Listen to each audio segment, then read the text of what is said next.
Welcome to episode 49 of our series on Robert Greene's The Law of Human Nature. Have you ever met someone who seems incredibly good, pure, or saintly? They might support all the right causes, act very spiritual, or show endless compassion for others.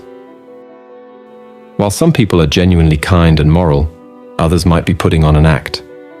In this episode, we explore why some individuals create a saintly image and what it might be hiding. Why do people act like saints? Sometimes people develop a very good and pure image to hide parts of themselves they don't like or think others won't accept.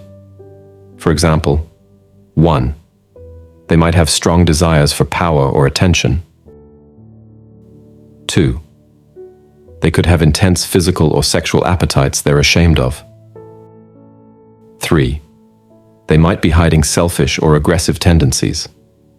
By acting extremely good or moral, these people can distract others, and sometimes themselves, from these hidden traits. This behavior often develops early in life as a way to cope with feelings or desires they find uncomfortable or embarrassing. The irony of saintly behavior. Interestingly, by acting so good and pure, these saints often gain a lot of power and influence. People naturally trust and follow those who seem morally superior.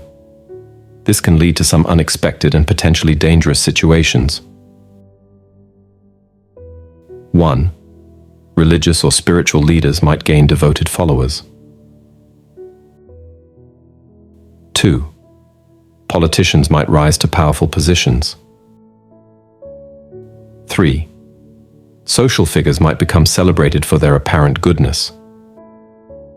The problem is that once these saints have power, their hidden traits, what the Greene calls their shadow, might start to show. The chapter emphasizes that the deeper the repression of these traits, the more volatile their eventual expression can be. What happens when the mask slips?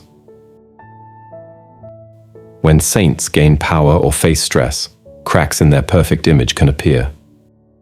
1.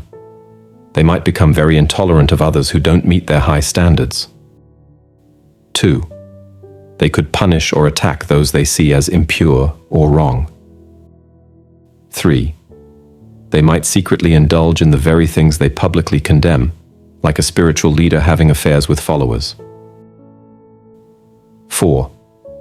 Their private behavior with family or close associates might be very different from their public image.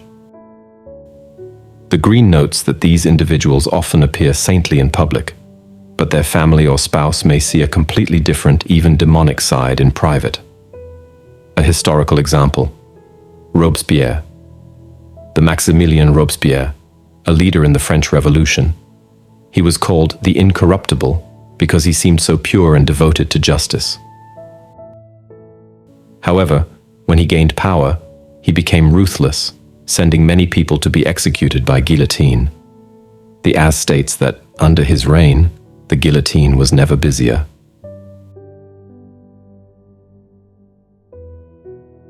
How to spot a false saint.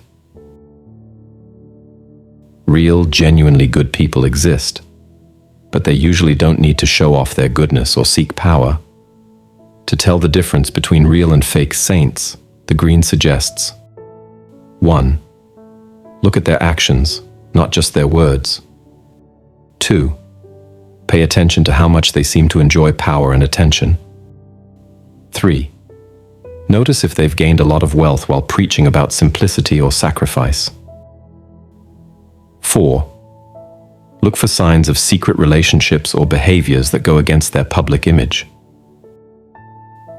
The chapter specifically mentions looking for the astonishing degree of wealth they have accumulated, the number of mistresses, the level of self-absorption as potential red flags. What to do if you meet a saint? If you recognize someone showing these saintly traits, 1. Be careful about becoming a naive follower. 2.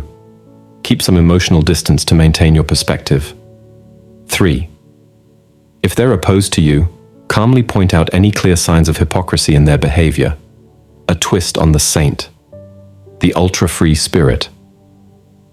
The Greene also mentions a variation, people who claim to believe in total freedom and anything-goes behavior. However, they might actually be seeking power too. They often prefer relationships where others depend on them, and their idea of freedom only works if it's on their terms. The text specifically notes that these types might propound a philosophy of free love and anything goes, but are actually after power and prefer sex with those who are dependent on them.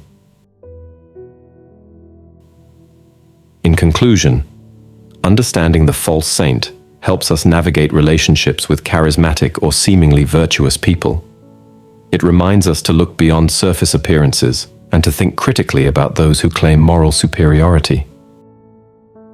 By doing so, we can appreciate genuinely good people while protecting ourselves from potential manipulation or disappointment. As the original chapter advises, we should be extra wary around people who display such emphatic traits of saintliness or moral superiority.